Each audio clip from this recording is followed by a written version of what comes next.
So,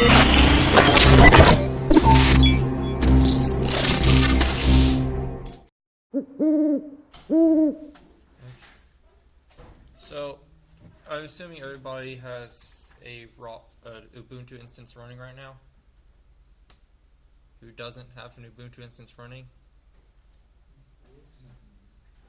Alright, so first thing you want to do is go ahead and start installing ROS, and this is, so if you go just Google ROS Indigo installation and just copy and paste this, because yeah, I don't, typing that out manually is kind of annoying. So just look up ROS Indigo installation. Were you using Indigo? Yeah, that's the most recent stable version. The current version is Jade, but it's not a stable release yet. That's the one I downloaded. Will it matter? You mean installed? Yeah, I installed ROS Jade. Turtle. Yeah, we're using Indigo. Will it matter? Probably won't matter for this tutorial. Yeah, we're not using anything specific to any of them really. It's just, so let me know when everybody's here. So it's at 3%. What is My install. of? Raspbian.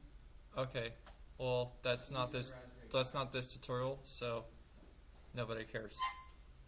Okay. So did everybody do this yet? Just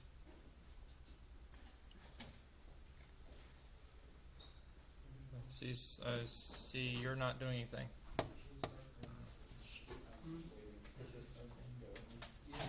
Okay.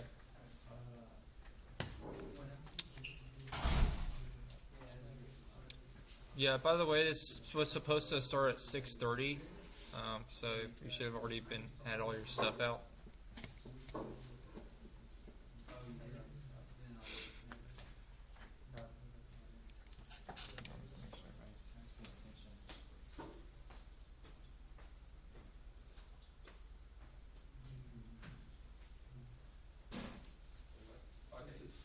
Just run these, and that basically just links here. That just gets the repository, so we can do an updatable install everything.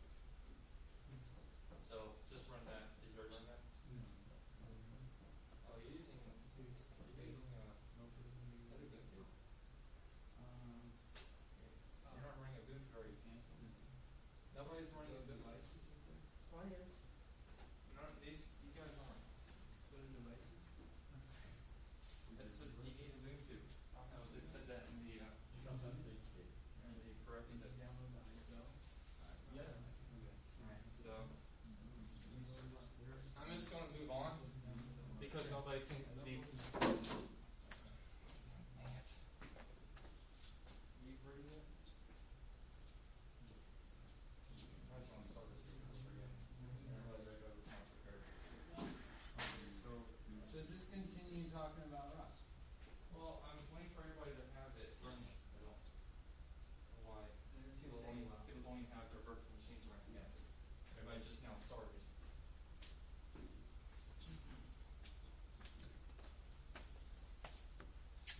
Alright, well, so we'll skip that. And because obviously you already have ROS Jade, so that's good. So you're running Ubuntu, which version of what version of Ubuntu are you running right now? 14.04? 14? Yeah, the I stable one. thought Jade was for 15. Oh. Okay. Yeah, so alright, so let's go ahead and move on here. So one thing we're going to talk about is, so if later on you guys should take a look at these core ROS tutorials. I'm just going to go a quick overview of these and actually start writing some code and showing you how to use this stuff. So first thing you want to know is, well, what is this doing here? How do I get rid of that? There. Alright, so first off, you need to understand cat can make. That's the make system that ROS uses. And so whenever you build, you'll be using the catkin. So first thing is, should go first. What was I looking for? Oh yeah. So let's suppose you want to. So first off, you need to create a workspace. So I'm just going to create a directory here called. I'm just going to call it ROS tutorial. And go to there, and then you're going to create a directory called source or SRC, and that's where all the source code is going to go. So once you're in there and you've already installed ROS, you're going to go ahead and run catkin init workspace. And I forgot. Oh, so yeah, you have to source it. What? Why didn't that go anything? Hang on. Did I not type it right?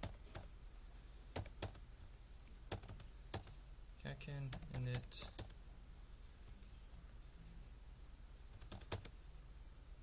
Why doesn't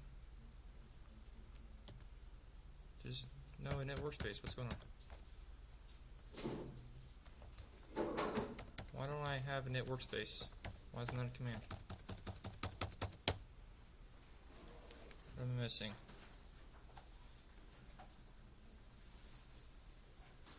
Oh, yeah, you gotta do this. So you always need to. So basically, what this is you have to source this file in order to run the catkin workspace, and I forgot to do that. So, and that basically just has all the build utilities that ROS uses. So go ahead and source that. That's where it installs ROS too. When you download the binaries, it puts it in the /op/ROS Indigo. So once you do that, then once you create your repository, you should be able to run. There it is. And now what it's going to do is it creates this. It creates a symbolic link. So it basically tells ROS that it's going to build in this location. So whenever you run ROS, all the ROS commands, it now knows to look here. So let's start by creating a package. So ROS uses things called packages and nodes. And what a package is a set of nodes which run a system. So you'll have different collections of nodes that do certain tasks. That's what you use packages for. So let's go over very simply how to create a package. So let's suppose we want to. So you're going to use the command catkin create p package. Spell it correctly. And you're going to get the name of the package. We'll call it package 1. And we're going to specify some dependencies. Now, they give you some dependencies that you need to use. Do you have more than one package for Yeah. space? Oh yeah, you can use as many packages as you need. Okay. Let's go ahead and creating a ROS package. Basically, so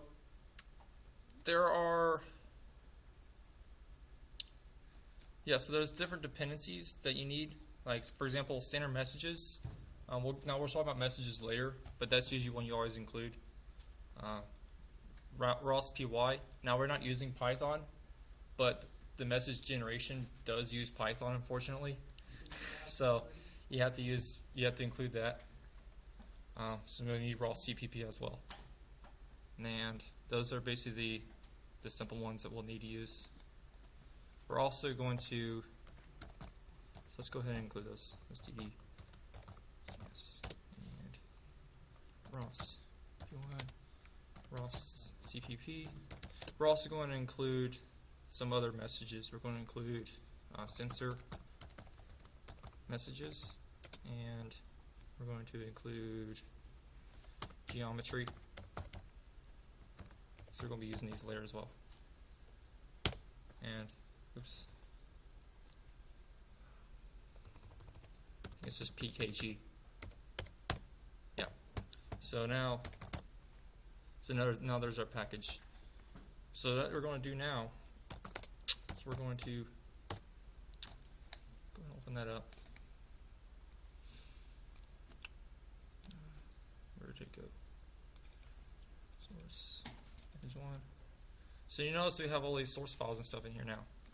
So basically gives us this little build environment for us. And it uses CMake, actually, was what.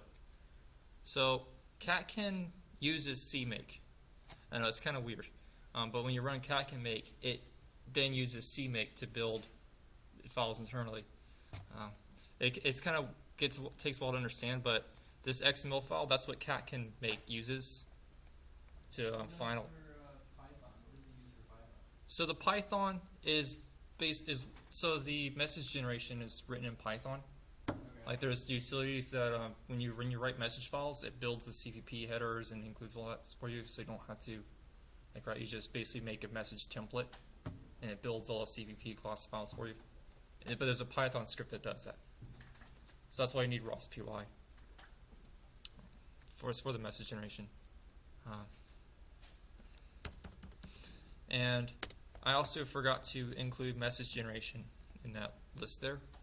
So that's not a problem. We can just go into here and do that. So we're just going to go to, so that's actually so this is where it puts those dependencies. Message generation, we'll need that. That is also needs to be placed into the package XML.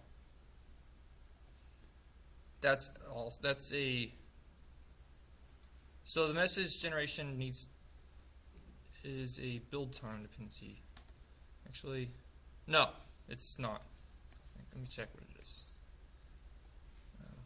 We'll get back to that when we do messages, right? I don't remember exactly what you need to put right now. I can't remember. ROS can get quite complicated sometimes if you're new to it, so I won't want to go too fast. So let's just focus on packages. I have a chance to get distracted. Can we run an example first? Yeah, I'm about to build you an example actually, a really simple one. So now we have this package. Let's put an executable in it. Let me get rid of. Oops. Let me get rid of this thing I put in here. Alright. So we're going to into source. We're going to do a new document. We're going to call it node 1.cpp. Now there's a couple things you need to include. And I don't know why this is here. Don't know how to make that go away.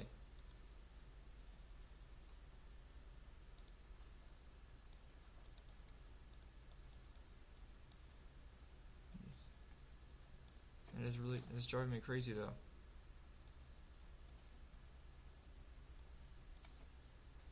Alright.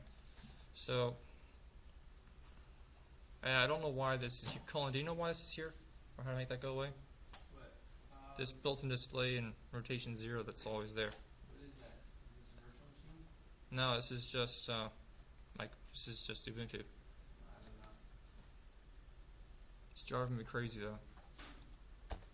Alright. So anyways, we're gonna need to include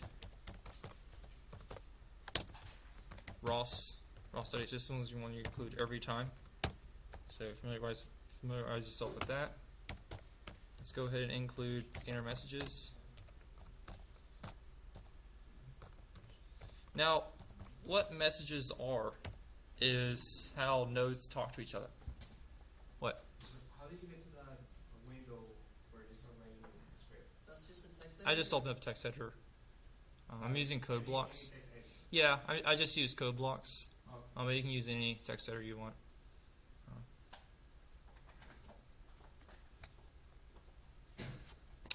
So But anyways, standard messages is how nodes talk to each other. So it uses what's called a so there's a whenever you run a ROS project, there's a program you run. It's called ROS score, and basically what that does is it initializes all the parameter servers and everything. It also sets up all the nodes messages and service calls.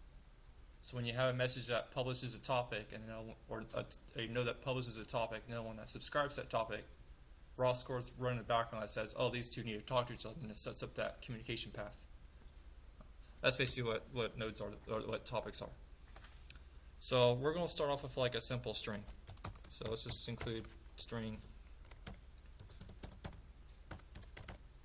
.h. And put our main in here.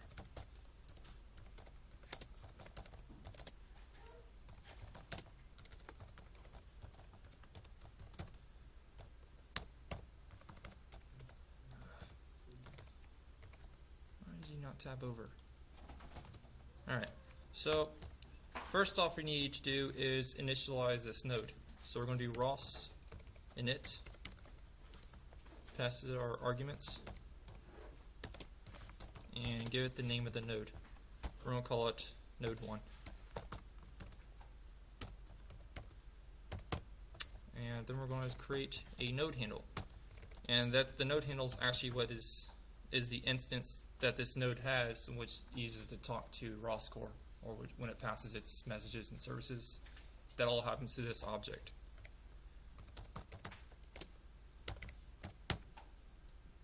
So let's do something really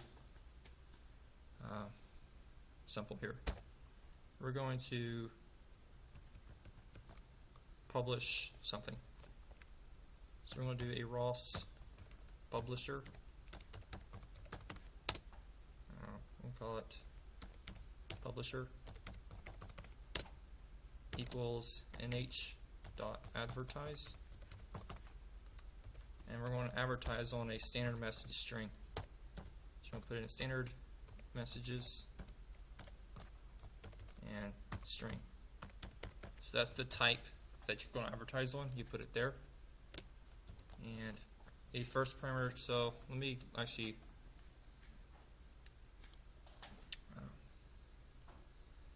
let's go to understanding ROS topics. So that right there, now I'll run turtle sim later. I just kind of want to show you this first, just creating your own first, and then I've never actually used turtle sim myself, so I didn't do that. I never had a need to use it. So I'm trying to find the API documentation for, I thought it was going to be in here. ROS topic. Sure that.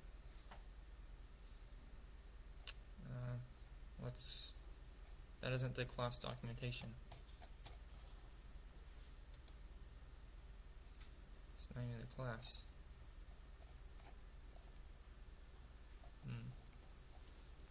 What's all this turtle sim crap? Go to the publisher tutorial.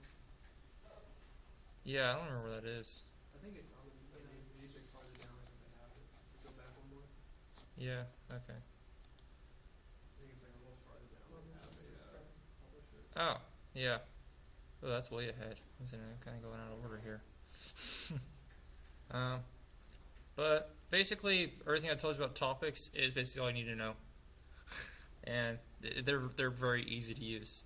So here we go. Here's some simple code. So yeah, here basically you have, so here's your publisher, and advertise on the same message string, and you give it the name of the channel, and that's basically the unique ID identifier that tells ROS score which channel this node is publishing on. So any other node that wants to subscribe to that channel, the ROS score will then establish a path to those nodes.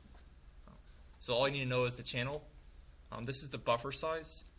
So there's buffers. So let's suppose like a link's dead, it may buffer up, or let's say the receiver is a little slow. So you can give it a buffer. Sometimes you want that. usually I don't want the buffer because, like, well, if it's an old message, then it should just be discarded because it's old. So I usually just give that a 1. Sometimes you do want that data, in which case you would give it a buffer. And that's it. So that's all you have to do to create a publisher. Let's go back to that file. So let's give it a name. We'll call it string. And let's give it a buffer size of 1. And that's it for that. So, but now what you need to do is you need to put this into a loop to actually have it publish stuff. Since we're not really going to do anything, I'm just going to publish once and have it exit. But normally, now our subscriber will put into a loop. So for here, I'll just do publisher dot publish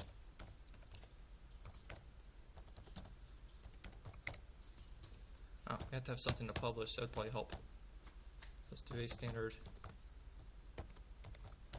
CS string message and message this one equal hello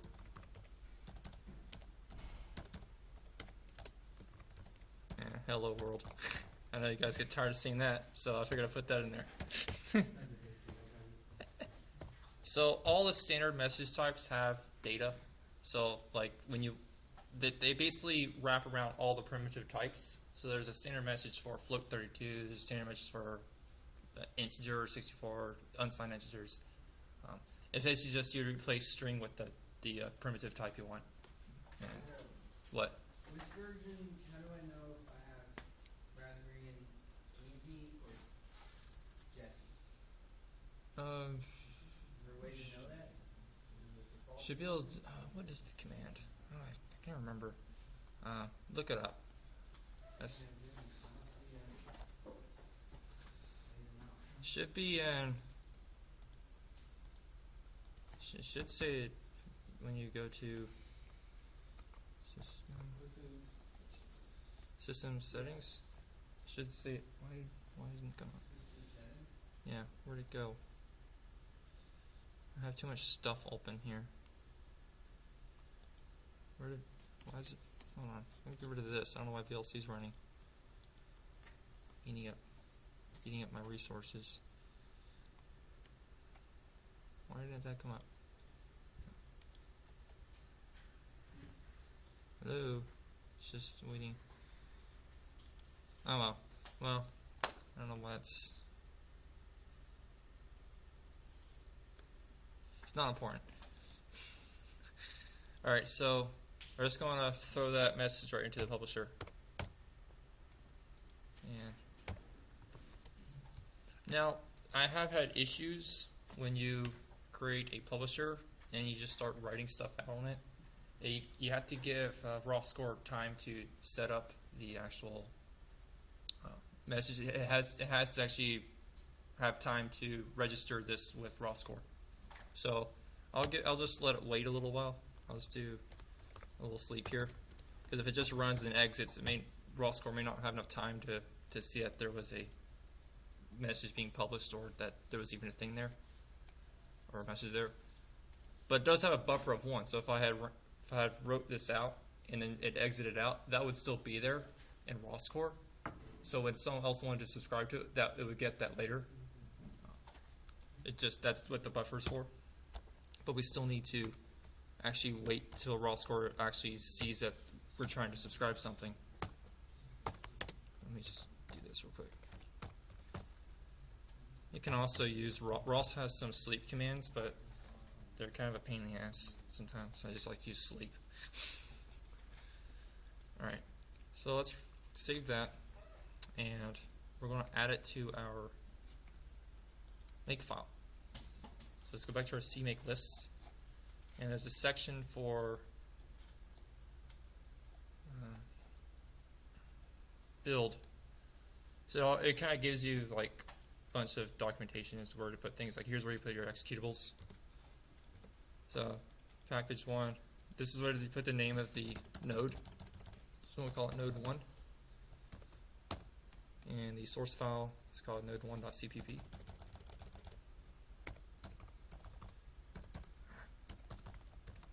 _1. And we need to link the dependencies for this.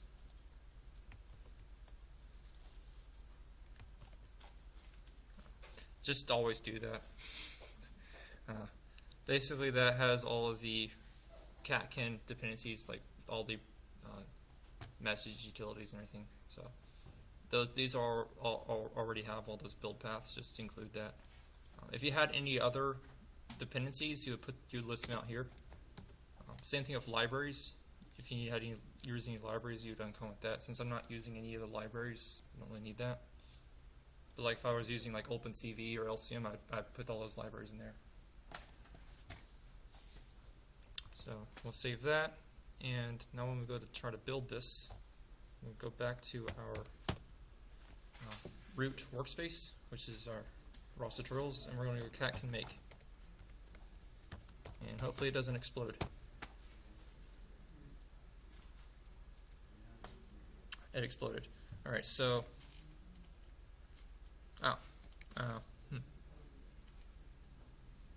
silly me. I forgot to put a 0 there. I was fat fingering that. Okay. Yeah. So when you get some of that looks like this, which you will. Don't freak out. Just so basically what happened here is undefined reference to ROS in it. So basically I forgot to include something in the make file. I forgot to tell it what ROS is. Which I know it seems silly, and believe me, I don't understand why you have to tell it what ROS is. Oh, you do have to specify this. So it doesn't automatically include its own libraries, apparently. I always forget that.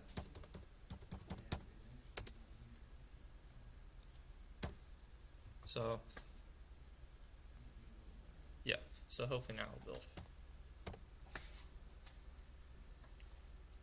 God dang it. What now?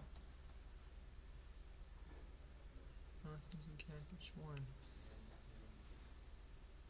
Package. Oh. Duh. I also gave it the. Forgot to change this to node _1. So these all have to be the same. What? That's the name of the node. So this is the source file here. You're telling it what to name the node once it builds, and then that name is what's used to link across the dependencies and libraries. So like if I had any other dependencies, like if I was using OpenCV, I'd put that in there.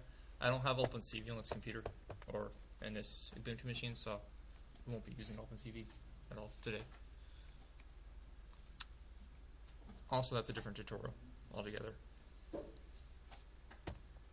So now it should make, yeah. So linking CXX executable built target node 1. Now it's really annoying because you see like this red line, you think, oh, there's an error, but it's not. It's just they could have made that a bit more intuitive there.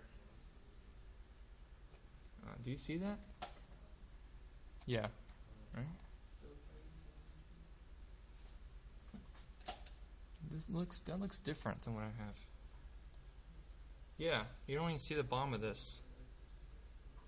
What the heck? Why is that? Let me. Yeah. Okay. Yeah. There you go. I didn't even realize you weren't seeing the bottom of this whole time. Okay. Yeah. So that's what you're looking for there. What's the red thing, though? Yeah. That's the. Yeah. That means it worked.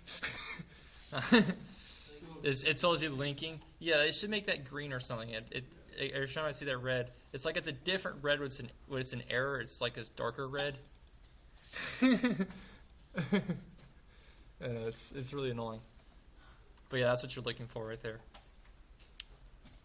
All right, so now what we can do is let me create another terminal, and let's introduce you to.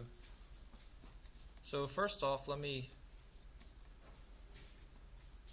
go back to here and make it say something like. So ROS has its own little like console you can use, which is nice because it has its like own debug streams and everything. So I always use that. It has different verbosity levels. Like if you want just general information, you go ROS info, or you can go ROS warn for warning, error. We're just going to do ROS info, and we're going to tell it started, just so we can see something in the terminal.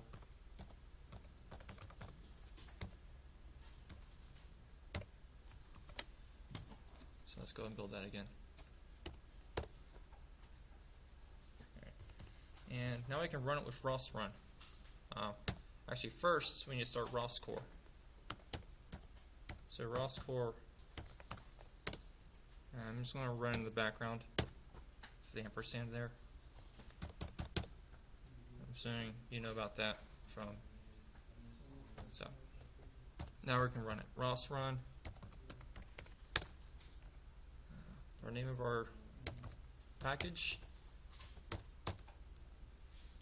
Okay. Oh, I think it was called. What's the name of the package?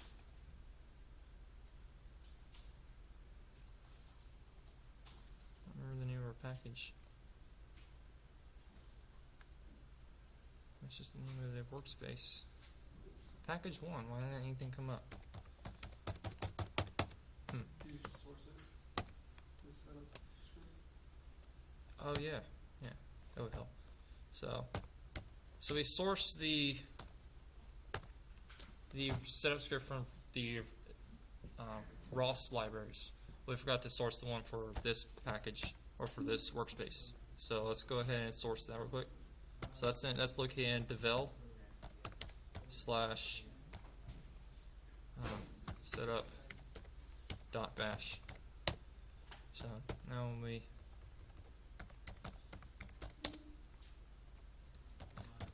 so there it is.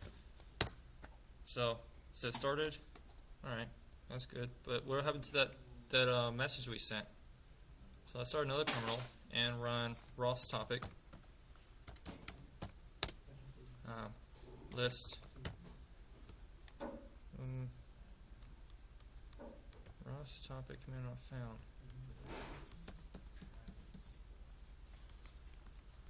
This doesn't make sense.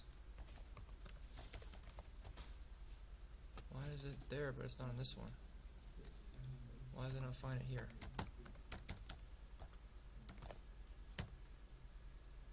Do I have to source it on every? Oh, okay, so later on I'll put that source, sourcing the bash file into the actual .bashrc. But if you don't do that, you got to do that every time. So let me do that again.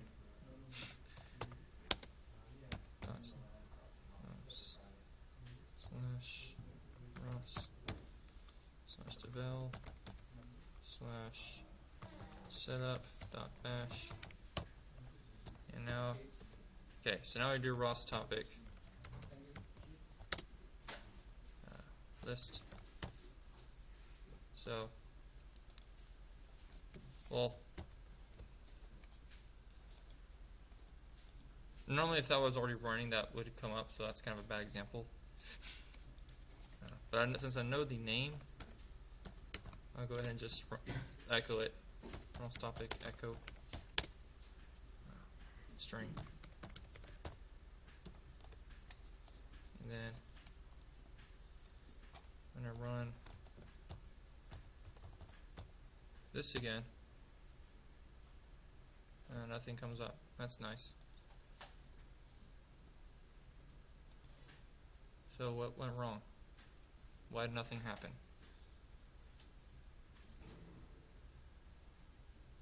Why did nothing happen? Is the ROS the ROS setup that So that something should happen when I do that.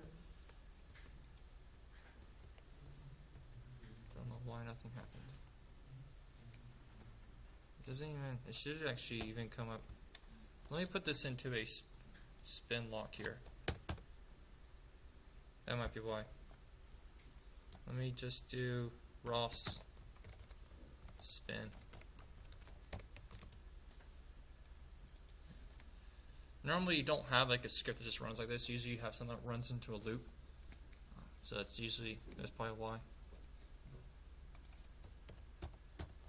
Let me build this again.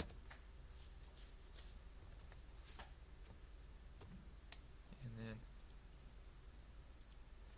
so we should have, yeah, so there's our string message. And let's run that again.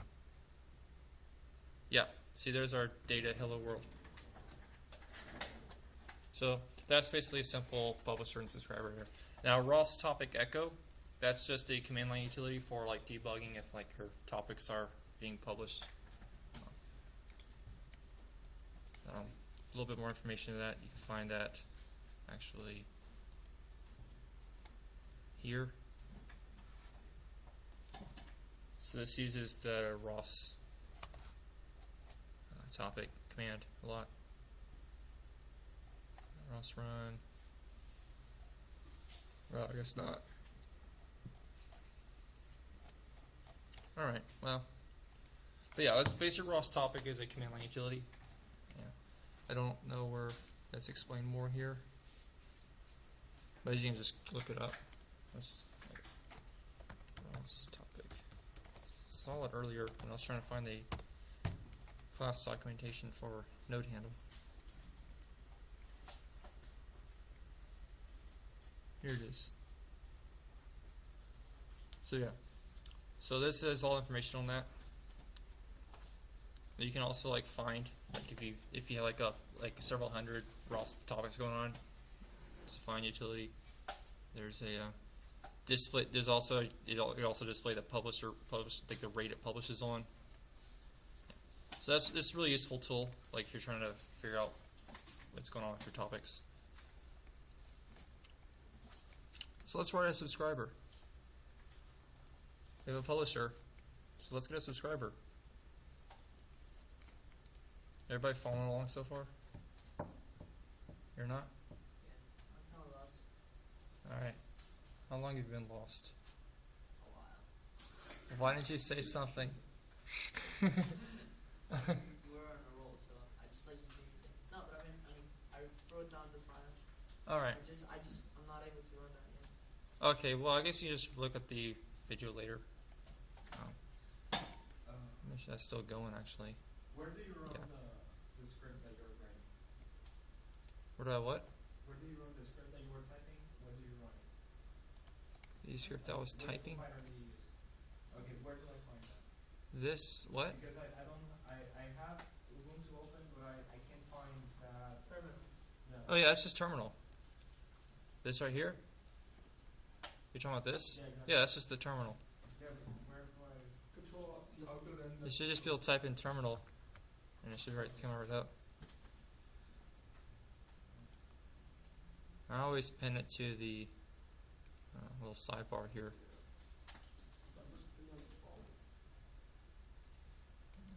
It's just too much stuff going on here. Why do I even have that locked? Alright. Okay, so anyways, let's stop that. And we want a subscriber. Oops, we don't need another folder. Don't need another folder.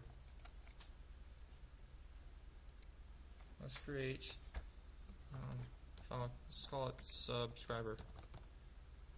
Very clever name. .cpp. And I'm just going to, oops.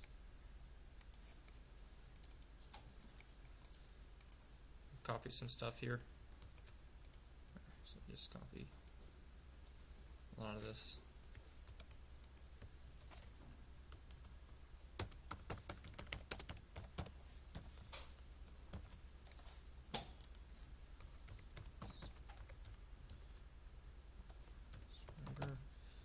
Alright, so here's what we're going to do. Now we're going to create a ROS subscriber. Now you can just a couple of ways. You can use a static function call, or you can use a class. We're just going to use a function call because it's easier. So let's just call this subscriber.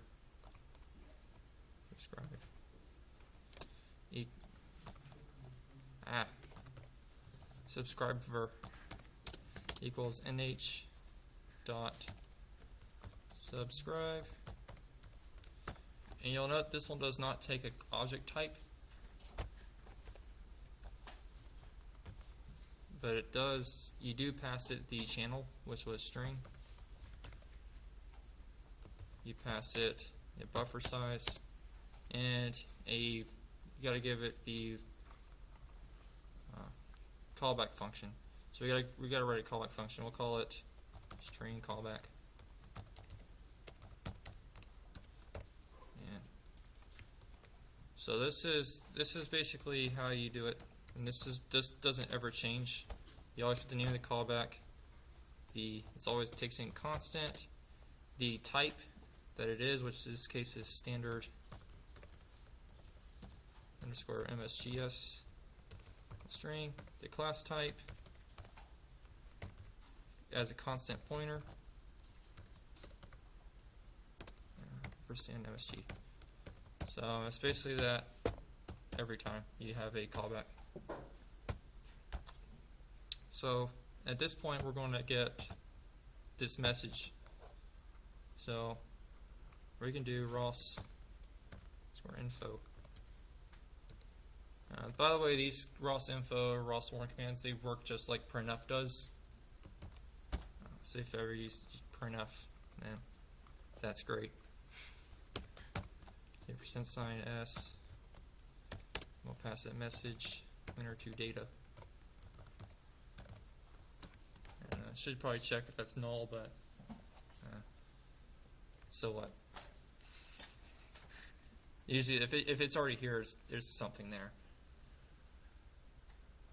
And then we're going to go into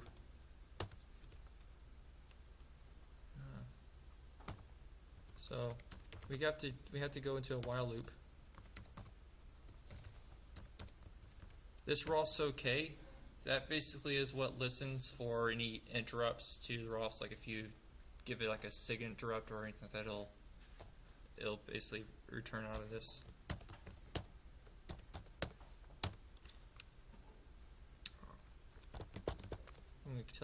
We gotta tell it to, actually, since we're not really doing anything, we could just spin.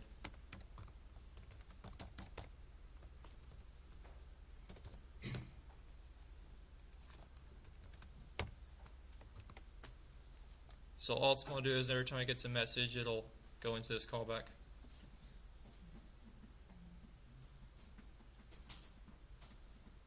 So now we're going to add that to the build file.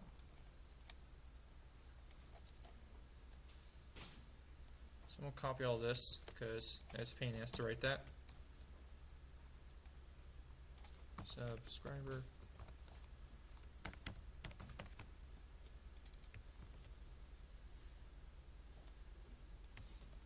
Subscriber. There and here. So now,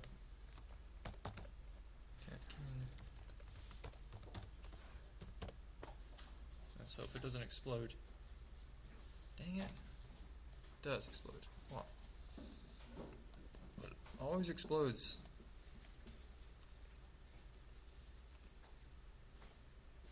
What is this?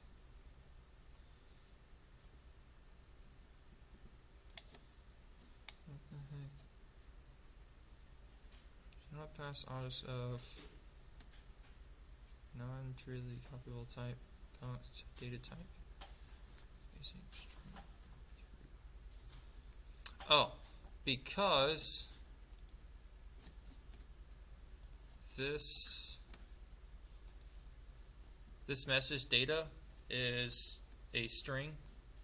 This is expecting a char star. So C_str, I believe, is what the function returns this C string is. I don't know why it can't just take string.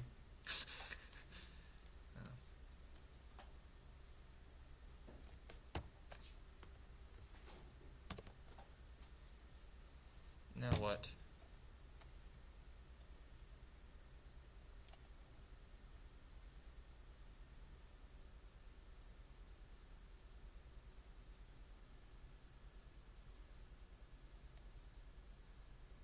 It should. Oh.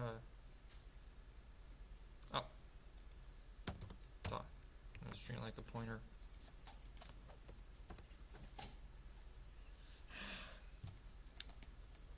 nh.subscribe. No member call subscribe. Should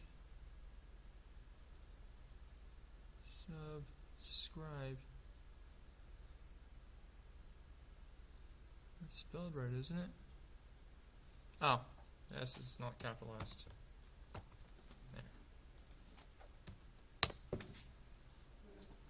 There. Okay, so there it is. Now,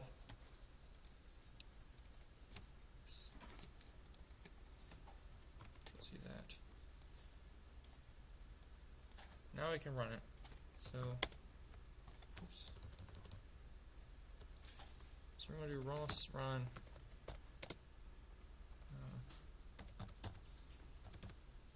And it's our subscriber. So there's a subscriber running now. Now if you run that node 1, you should see that come up every time. So yeah, it just runs in loop now. And there it is. I don't know why that screen is getting cropped off like that. I don't see this line here on my screen is the problem. So, oh yeah, it's really hard. I didn't realize that was happening this whole time. Alright, yeah, see there we got that subscriber callback was being called there. So that's basically how ROS topics work. Everybody following along so far, or trying to? Everybody's quiet. Ask questions if you need to. What's the difference between publisher and subscriber? Publisher sends topics, subscriber accepts them.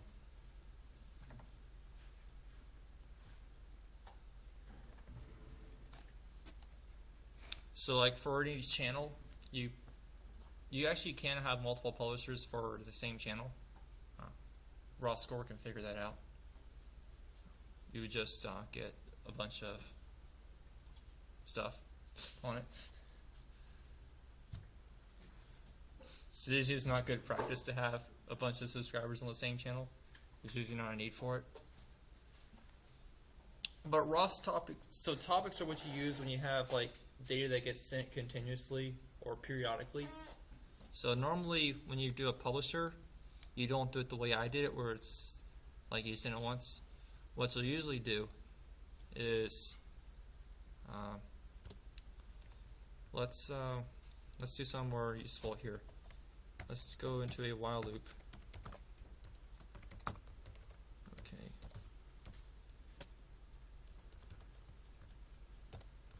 Oops. And we still got. We don't have this wrong spin actually in here. So not spinning is something you only need to do if you're subscribing. That's what basically allows ROS to like. It's not like event based like you'd like it to. It's kind of polls for it, which is really annoying.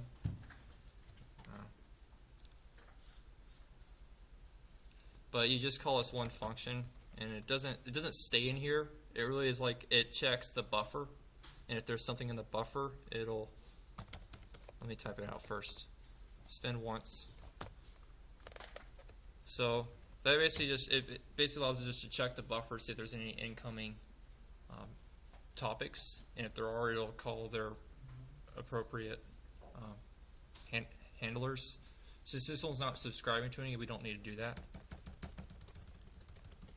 But if you had a spin loop running into a while loop, that's what you just use spin once instead of raw spin, like we're doing in the subscriber. But since we weren't doing anything on that data, like in the loop, I just called spin.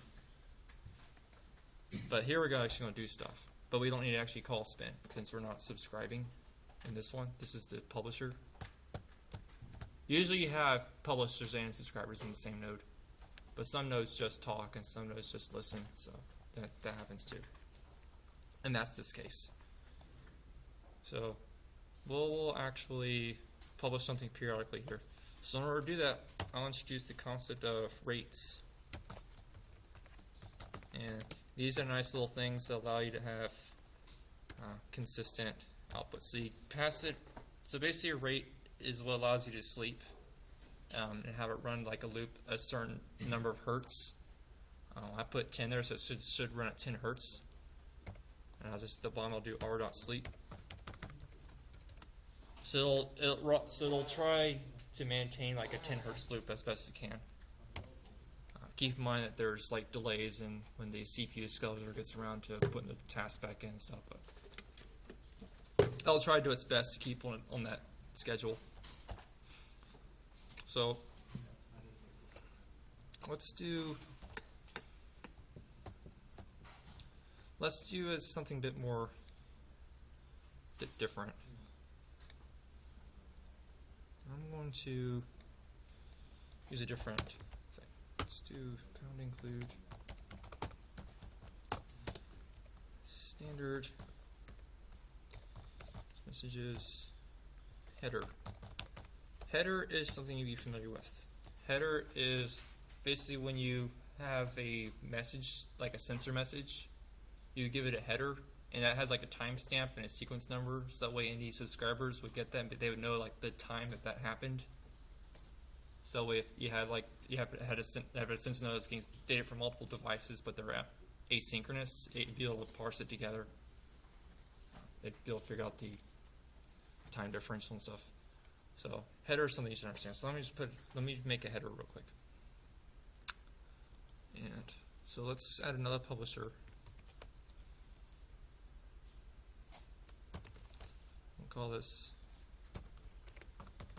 header publisher.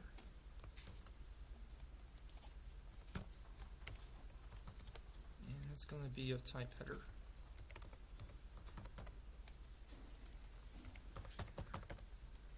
Header. I'll just leave one in there. So we'll give it an integer with a sequence number. So every time you send a header, it's something you'd increment. So that way, whatever's receiving will know if like it missed one or not, because it would see that, oh, this is out of sequence. Or so you always do this.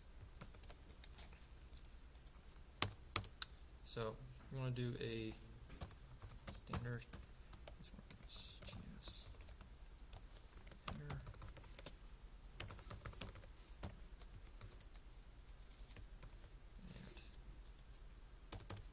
And let's look at the API docs for that, because I don't remember. ROS header. Alright, so it has these types. It has an unsigned int32 sequence, ROS time for stamp, and a string from ID. ROS time. Let's talk a little bit about ROS time first. So ROS time is pretty cool. Before I do this, I'll talk about ROS time a little more. It's basically what you would like time to be in C++.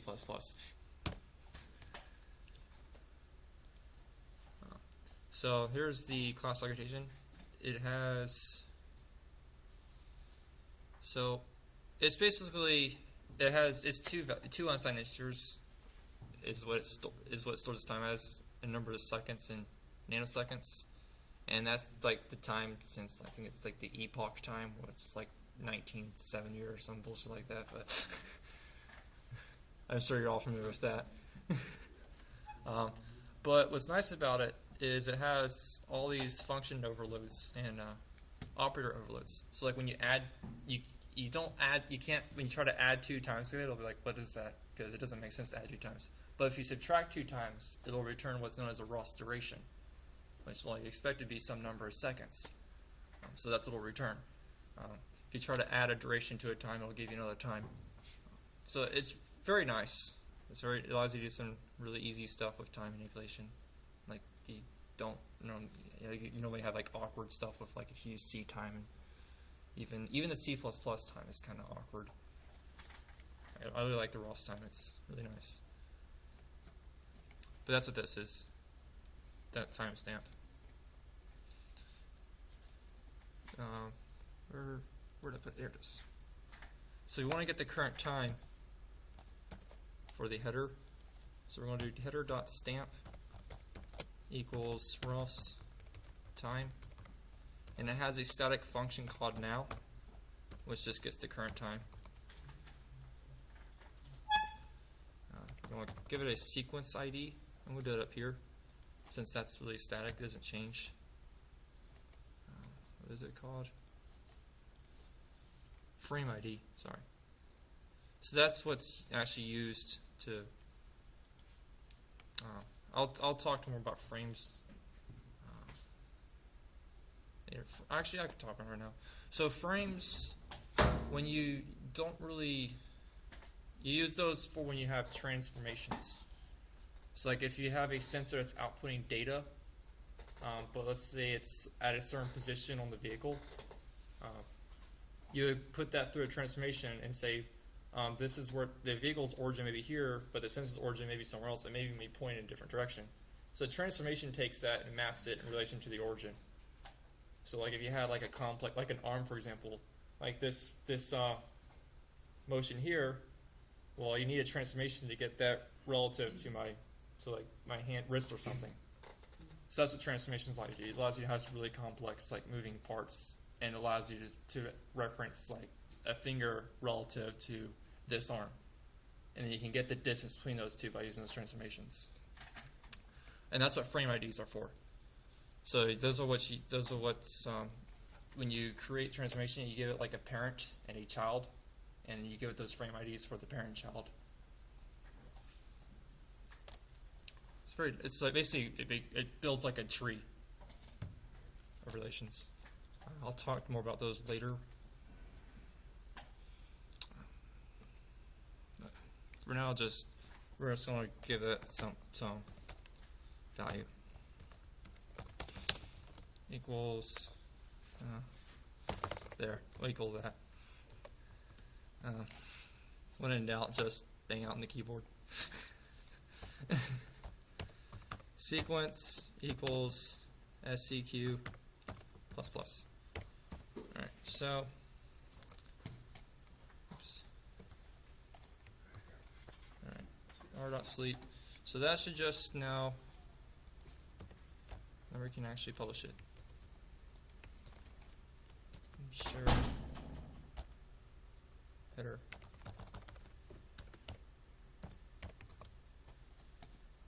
Let's build this.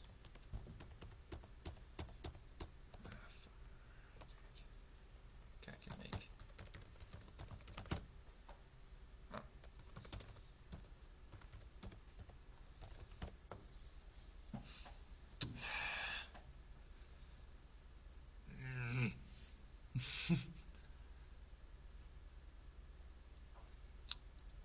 Yeah, I don't know what I did there. Alright.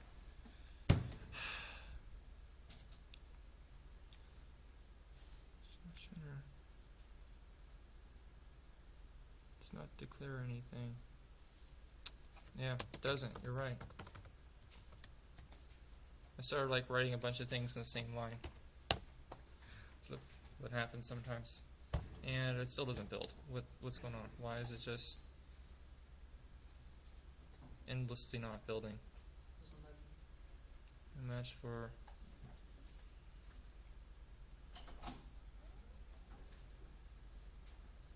that takes, it definitely takes type header, and that's definitely the same type. Let me put this here where I can actually see it. So why does it not like that type header? Int main, no match for call to ROS publisher. Oh, yeah. Helps to actually call the function. That usually helps. Alright. So now that should just publish like a loop of headers. So let's run that.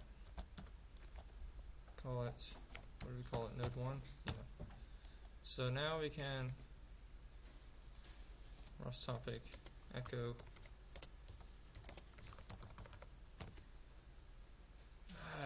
why does it always like do that? Sure. How's this gonna work? What? How is it gonna work? How's that gonna work? Right, how does it display? So hold on. Echo, is it header? So it's basically giving me these headers. So these are topics being subscribed by that node, and so whatever is or being published by it. So whatever subscribes to it gets that information. So you can have like 100 nodes subscribing to that, and they'll all get that information. I'm just displaying it through the ROS topic utility. Normally you don't display this unless you need to. Is that the question? Yeah. But yeah, that doesn't normally get displayed. Those are like topics that nodes use to talk to each other. But you see there's our sequence being incremented. But this time here, you'll notice, let's stop this, that they're all pretty much, this is nanoseconds, so unless this is like all incrementing by 1 here, that most digit, that's because that's 0.1 seconds. So that's 10 hertz. And you see it's pretty good at trying to stay at 10 hertz.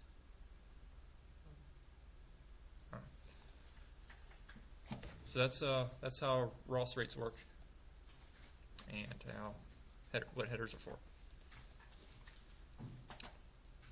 Any questions so far? All right, let's do a subscriber node. Well, I sure did that.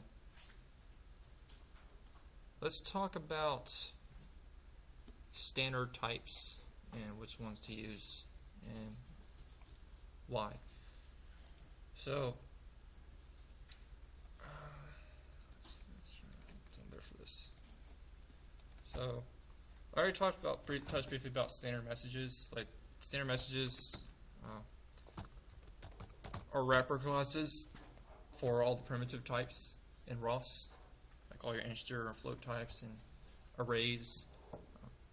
So, if you need to pass like just a simple primitive type to another node, you use one of the standard messages. There are also sensor messages for standard sensors. Let's go over some of those. So there's a bunch of different ones. If it would load already. So here's some really common ones. So for example, if you have a LiDAR, well, it usually publishes out laser scans. So you just subscribe to that, and then that would, oops, that's laser echo. Dang it, why is it so slow? Internet should just be instantaneous. Yeah, some of these get rather complicated. This one's actually this one's actually probably one of the more complicated ones. But let's go with something simple, like let's say you had like a pressure sensor for depth. All right, you think, well, I can write my own little node so it gives you the depth, or you could use fluid pressure because it already exists. That's already a thing. And you'll notice it has a header here, so that's where you put your timestamp and everything. You put your float 64. That's your fluid pressure. That thing you're going to do otherwise. And there's also a variance. So if you knew the variance of the sensor, you could put it there. Sometimes you don't know that, so you just leave it alone. But yeah, so always look in sensor messages and see if there's already something that exists. If you don't find it there, then yeah, just write your own node or your own topic. But most standard sensor types have something in here. What? You have a lot. Yeah, like this is pretty much anything you can think of, really. Yeah, I mean, they Like pretty much cover everything that you use for like what? Are you calling somebody? Do you want to leave? Yeah, leave one. Repository stuff. Either Raspberry Pi. Really? Right. So there's also geometry messages, which you need to know those too. Geometry, you're going to use those a lot, like vectors and stuff. If I can load already. So it has a bunch of different ones. So a twist, that one's used a lot for like speed. So that's actually like if you have velocity, you have linear and angular components of that velocity, and they're both factor 3s. So like if you wanted to publish like a velocity of a current component, you just use this twist topic instead of trying to write your own. Just use what already exists if you can. Quaternions. ROS uses quaternions for everything, by the way. So when it measures all its angles, it uses quaternion space. So if you don't know what those are, well, I don't really know what they are either. So I kind of know. So just Google it.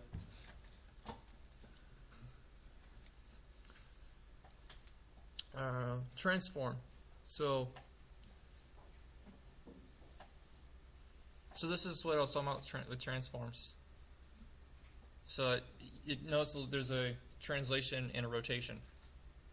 That's basically what a transform is. And there's already a package called TF, just ROS TF, and that has all the utilities for like if you have like a bunch of transforms, you just create this. I'm trying to remember how it works. It's been a while since I've used it. But yeah, here's an example. So like if you have like a bunch of these, I don't know why the screen is so weird.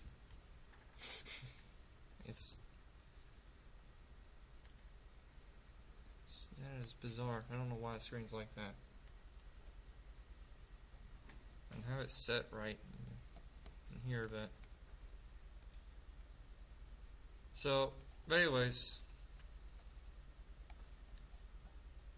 that's what is it? What was I saying? Oh yeah. So introduction TF. I don't know if I like doing all that shit. Actually, how much time do we have? 45 minutes? Sure, why not? This looks like it'll probably take longer than that to set up. I really wish we had like more time to go over some of these utilities. But I haven't gone over services yet. So some of this I just have to look up on your own. Let's see. What else? What should we cover next? So we did ROS topics. I talked about timestamps. I talked about ROS rates. Let's talk about some services. So when do you need topics and when do you need services? So topics are what you use when you need to send data periodically, which is what I've demonstrated with the ROS rate. But what if you just need to send something like, at random events asynchronously? Well, that's what you use service calls for. Let's say you need to just suddenly say, actuate the dropper on the sub. That'd be a service call, because that'd be something you do like at one point at some time during the mission. So let's go over those and how do we create services. They're very similar to topics, except that instead of talking in one direction, services have a response as well. So you have a send and response. Like switch case? No, not really, but it basically, when you have one node that is a client node and then another node that actually is running a service, the client would call that service. The node running the service would get that request, it would process it, and it would send a response back to the client. And the client would get the response, it would tell it whether or not it was successful. So let's do one of those. So let's go back to our folder here, your document. We'll call this service.cpp.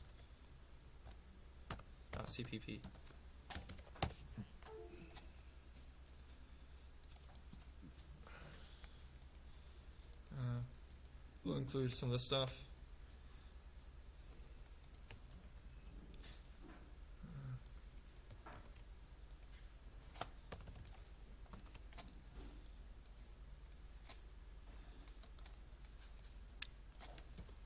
Alright, so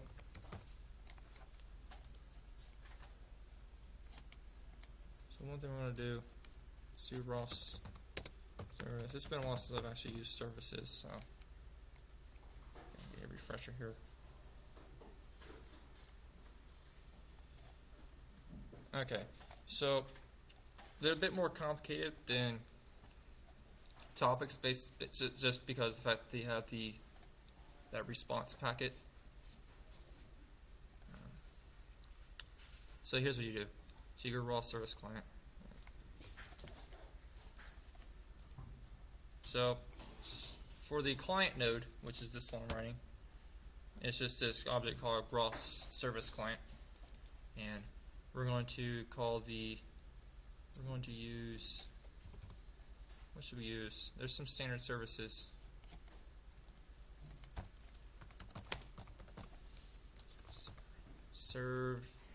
Services. So just like there were standard messages, there's also standard services.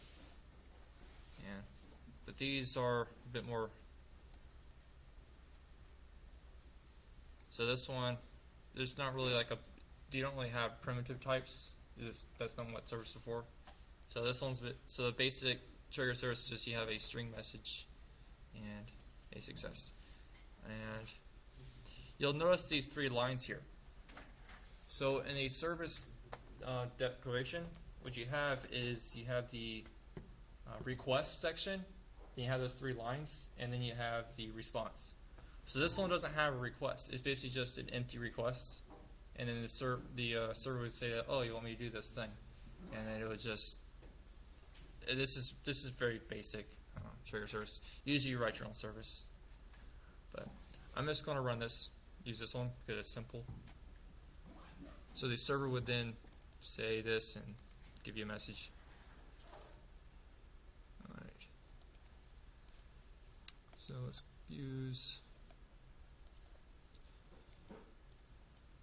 Don't need standard srvs/trigger So basically what you think of a trigger being, where it's like you don't really send data, you're just triggering something to happen.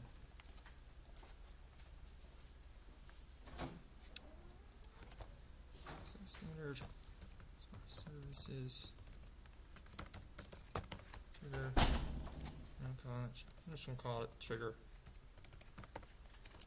service.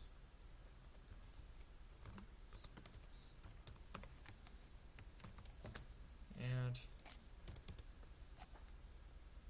now this works in two parts. So first off, we need to check if that's not null. So we're going to do this little if conditional there.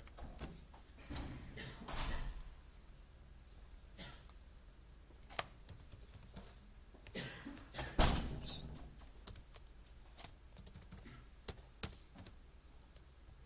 There you go. And I'm going to do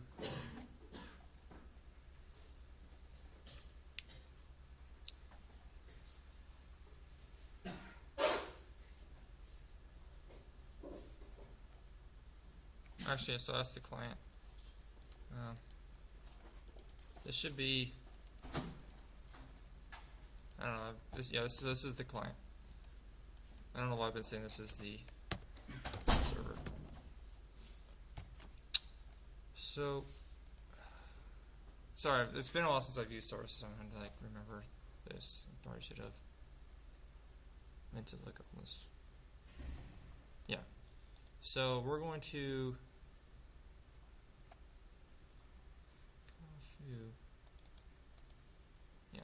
So it's just call is the function you use.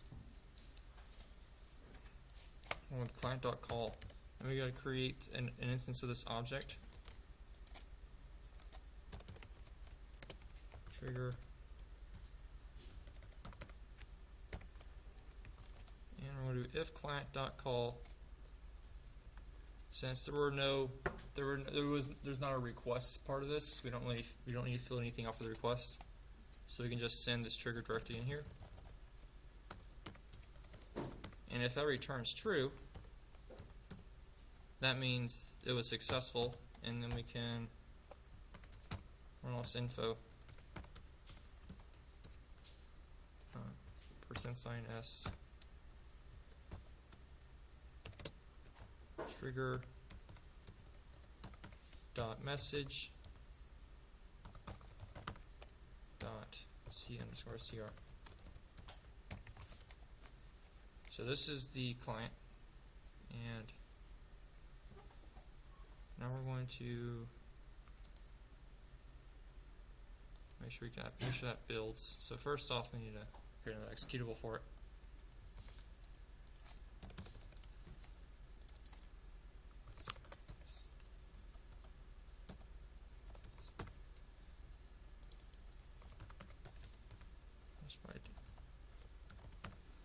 Probably rename these to client.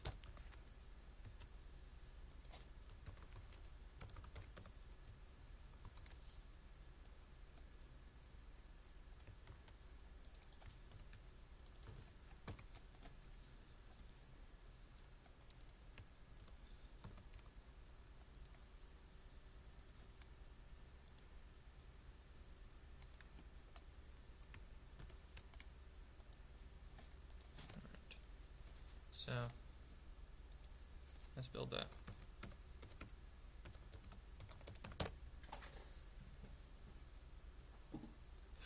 Never the first time. Never. It doesn't have. Should.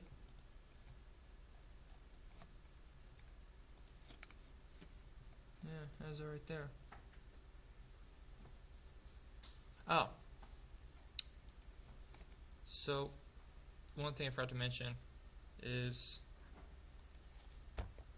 there's a response type. So it's actually the response message.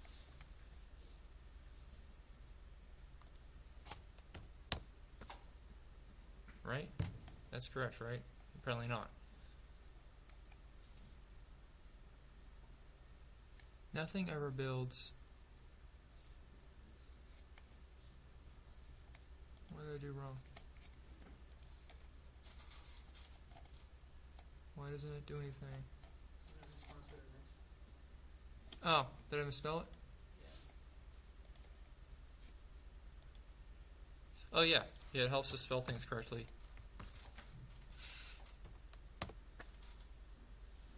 Yeah, okay. So now we gotta create the actual service.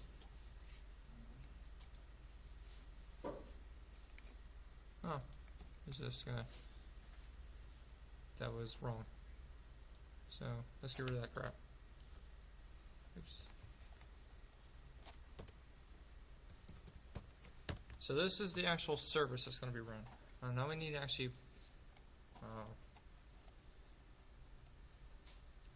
do something. So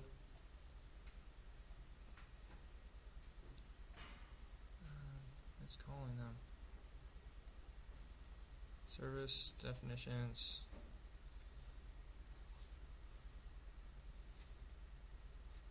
What? What's going on? Where's the... There's got to be more to this. Callback signature. Here it is. Providing services. Yeah, here it is. So, yeah, this is what you need here. So, same thing we had with the topics. You have this callback function.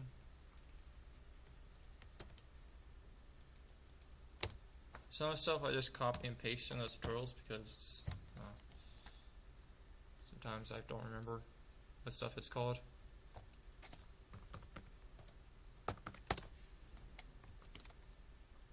Take something of that. And we're going to give it the name of the service. In this case, we're just calling it service. And a callback function.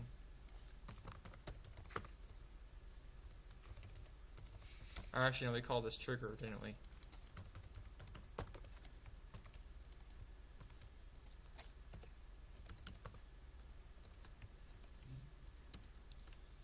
And that gets a const std underscore sr services. Actually, I think it's something different. Yeah. So you have to separate out the request and response parts. So that is going to be, and they're not, even though they're not constant. So create a standard underscore services. I'm calling trigger. Request.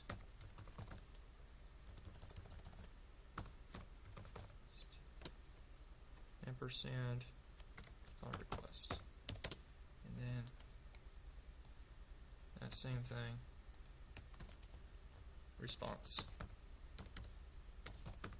And since we're passing by reference,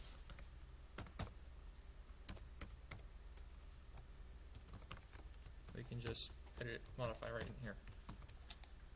So remember, request had nothing in it for the trigger; it was empty, so we're not going to do anything with it. Instead, we're just going to, so like this would be, like, you would use this for the dropper, since you're not really sending data to the dropper, you're just saying drop. So that would be a trigger you would send to it. And it would respond to a message like dropped at this location, or it return a boolean whether or not it dropped. So we'd have some, you'd probably have this in a class, and it has some, so you don't have to use globals and stuff. But I'm just going to put in a static response in this for now. Yeah, I don't know why I do that. Response dot message. So this is where you put the message. Let's say did some stuff.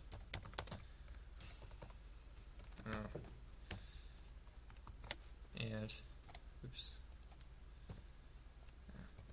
Erg. It was hitting the delete instead of backspace. Alright, so we'll do ROS spin. Since we're not really doing anything in the loop, we can just spin. And that is how you advertise a service. So the only difference between this and the topic is that you have two parts that go into this instead of just the single topic. And then this response is actually, when you modify that and this returns, this node handle will automatically handle that, sending that response back to the caller. You don't have to worry about that.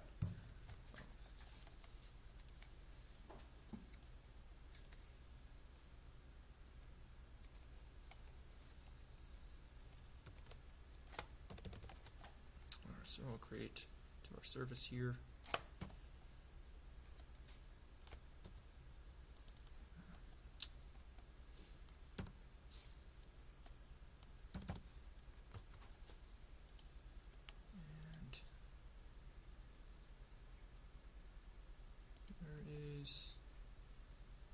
Here it is. Make sure we have correct. So let's try to build that now. And guess what it's not going to do the first time?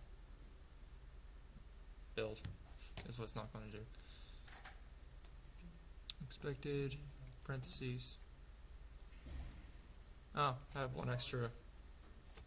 I have a parenthesis here for some reason.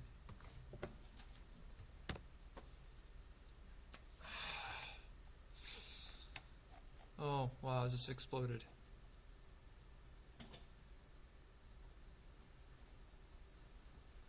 I used a C again. You used the C over there. Yeah. Okay. Every time I type response, I put a C there. I don't know why. Does the case matter? One's uppercase, the other one's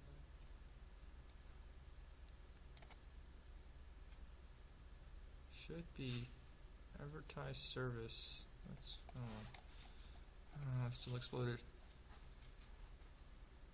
Service callback. No matching function call to advertise service.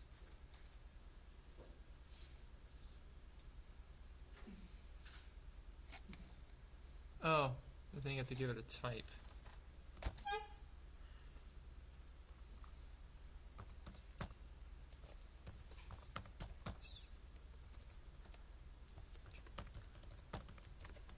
don't know if you why.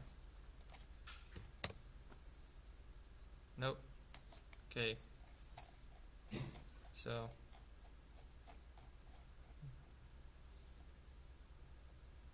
don't know if it matters, but you have response, one's with a capital letter and the other one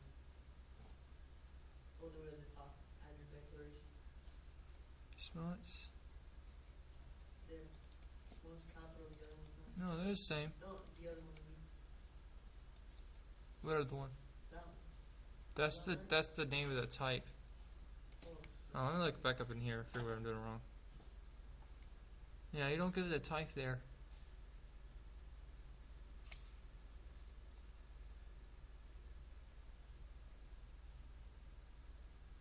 So you do this. Instead of type that, that's what it returns, is that type. And it should have that type, node handle should have that type in it. So why did this explode?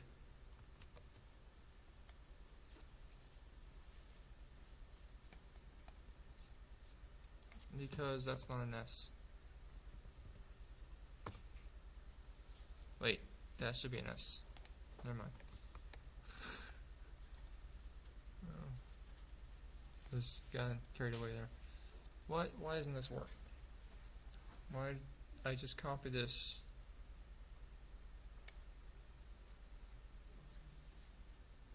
Why doesn't it work though?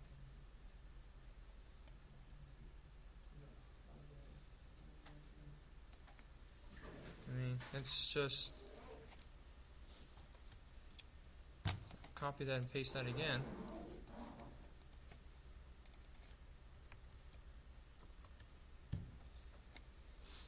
Let's try and make it again.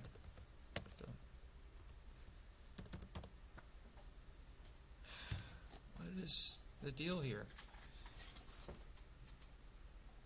Maybe something on the other file, service one. No, it's in service.cpp. No matching function call for ROS node handle advertise service star 8. It probably doesn't like this callback. Oh, it needs to return a bool. That's why. I have it void.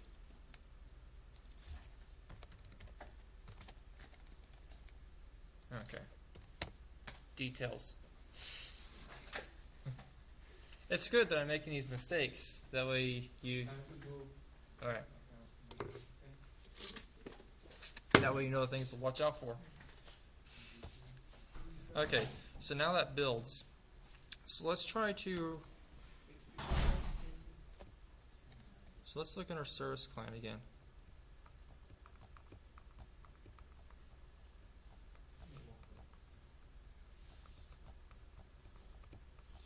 Let's do else. I'm hitting to delete.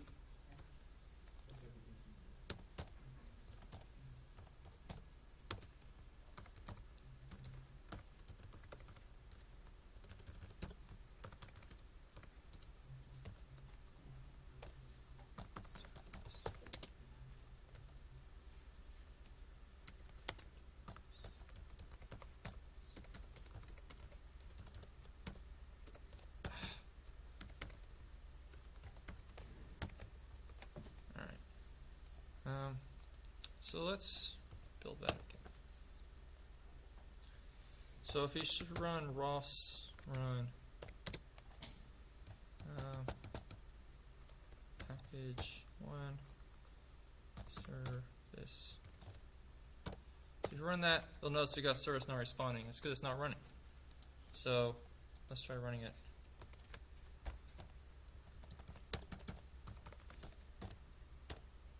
Now that it's running, if we run it again, we still get service not responding. That's not what I wanted to happen. Oh, because I call this trigger service here. I was just call it trigger. Those need to be the same because those are the channels. So those have to be the same. Must match. Same thing with the topics.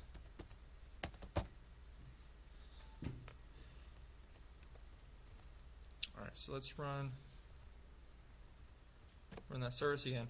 Now we run this. You'll see it did some stuff. Well, no you don't because it's off the screen. So here I tried to run it when that service wasn't running once. As soon as that service was running, it ran it again. It did it. So that's how services work. So services are what you use when you want to call something like one time. You'll notice that I'm not in the loop. So that's something I call one time, and that's what you use a service for. Alright, any questions about topics and services or nodes, packages, anything? I know you have a question. I have a thousand. What if you pause the video for a second, just go around, just try to help you. Alright, yeah, I can do that. I'll pause it real quick. Where it is? Here it is.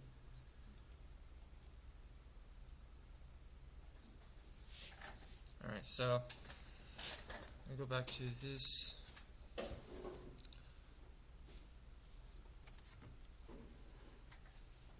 So it's service client, right? Service. Of the service.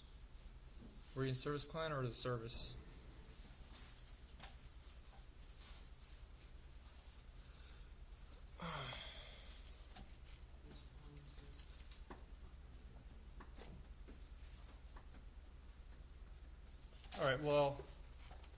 Alright, so class. So today we covered ROS topics, services, and